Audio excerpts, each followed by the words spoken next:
Hello everyone, welcome to जनित IAS. आइए एक और महत्वाकांक्षी और काफ़ी महत्वपूर्ण योजना भारत सरकार की प्रधानमंत्री जन औषधि योजना के बारे में चर्चा करते हैं। ये भारत सरकार के मंत्रालय रसायन एवं उर्वरक मंत्रालय के फार्मास्यूटिकल विभाग के द्वारा संचालित की जा रही है।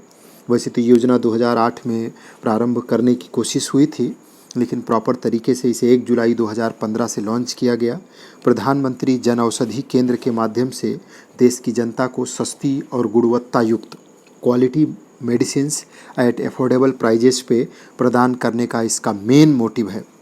इसमें जेनेरिक दवाओं के प्रति लोगों को जागरूक करना है। एक्चुअली जेनेरिक दवाइयाँ सस्ती होती हैं। जेनेरिक दवा जिस साल्ट से बनी होती है उसी के नाम से जानी जाती है।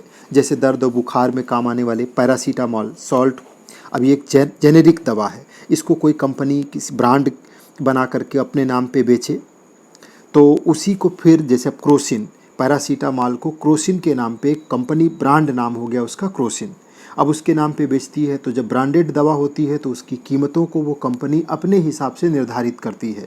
लेकिन जो जेनेरिक दवा है यानी जिस साल्ट से वो बनी है तो उसका मूल नाम वो जेनेरिक नाम कहलाता है। जैसे पैरासीटामॉल, ये जेनेरिक नाम है। अब कोई कंपनी अगर इसी नाम से बेचेगी तो उसको जेनेरिक नाम कहेंगे, लेकिन अब उसने क्या किया, कंपनी ने उसको ब्रांड दे दिया, क्रोसिन नाम से बेचना शुरू कर दिया, तो वो ब्रांड नाम हो गया। ब्रांडेड नामों पे सरकार का कोई नियंत्रण नहीं होता है, इसलिए वो महंगी होती हैं, जबकि जेनेरिक दवाओं के मूल्य में सरकार का हस्तक्षेप होता है, इसलिए ये सस्ती होती हैं। तो प्रधानमंत्री जन औषधि योजना के संदर्भ में सबसे पहले तो आपने ये समझ लिया कि जेनेरिक दवाइयाँ और ब्रांडेड दवाइयों के बीच में क्या अंतर है। अब जरा समझिए इस योजना का मुख्य उद्देश्य। योजना में जेनेरिक दवाओं के प्रति लोगों को जागरूक करना है कि दवाइयाँ वही हैं, वही सॉल्ट है, वही सारे मिक्सचर हैं, वही केमिकल है, वही बेनिफिट है, बस केवल वो ब्रांड नेम है इसलिए महंगा है और ये जेनेरिक नेम से बिक रही है इसलिए सस्ती है। चिकित्सकों के माध्यम से जेनेरिक दवाओं की मांग पैदा करना, शिक्षा और जागरूकता कार्यक्रम के माध्यम से जागरूकता पैदा करना कि उच्च मूल्य उच्च गुणवत्ता का पर्याय नहीं होना चाहिए। सभी चिकित्सीय समूहों को कवर करने वाली तथा सभी सामान्य रूप से उपयोग की जाने वाली जेनेरिक दवाएं प्रदान करना इसका प्रमुख उद्देश्य है। अब सरकार क्या सोचती है कि अगर सस्ती कीमत पर गुणवत्तापूर्ण जेनेरिक दवाएं उपलब्ध कराई जाए तो जो भारत के प्रत्येक नागरिक हैं उनके स्वास्थ्य बजट को कम किया जा सकता है। इस संदर्भ में मैं आपको एक एनएसएसओ की रिपोर्ट बता दूं, नेशनल सैंपल सर्वे ऑर्गेनाइजेशन, उनकी रिपोर्ट ये कहती है कि 5.5 करोड़ से अधिक परिवार केवल एक वर्ष में गरीबी रेखा के नीचे आ जाते हैं, क्योंकि उनके इलाज का खर्च उनकी आमदनी से ज़्यादा होता है। इनमें से 3.8 करोड़ परिवार दवाई पे होने वाले खर्च की वजह से गरीब हो जाते हैं और उन दवाओं का 72% ग्रामीण आबादी और 68% शहरी आबादी में होता है। इसलिए भारत सरकार ने ये पहल किया कि प्रधानमंत्री जन औषधि स्टोर्स के माध्यम से लोगों को सस्ती दवाइयाँ उपलब्ध कराई जाएं। विकसित देशों में WHO का कहना है कि विकसित देशों में जेनेरिक दवाओं से दवा के लागत में 70% की कमी और विकासशील देशों में उससे भी ज़्यादा कमी आ सकती है अगर लोग प्रॉपर तरीके से जेनेरिक दवाओं को यूज करें।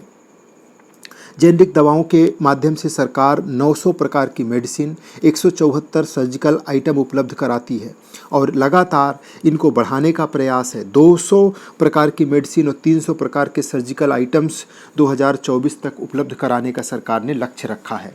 इसकी प्रगति की अगर बात करें तो ये योजना जो प्रधानमंत्री जन औषधि योजना है, ये गरीबों के लिए सबसे बड़ा वरदान साबित हो रही है। वर्तमान में आउटलेट की संख्या में जो अब इस समय है वो लगभग 6,200 से ज़्यादा पूरे देश में आउटलेट काम कर रहे हैं। 2024 तक आउटलेट्स की संख्या को बढ़ा करके लगभग 10,000 करने का लक्ष्य रखा गया है और सरकार का ये मानना है कि लगभग 125 करोड़ लोग जन औषधि केंद्र पर एक महीने के अंदर में पहुंच रहे हैं।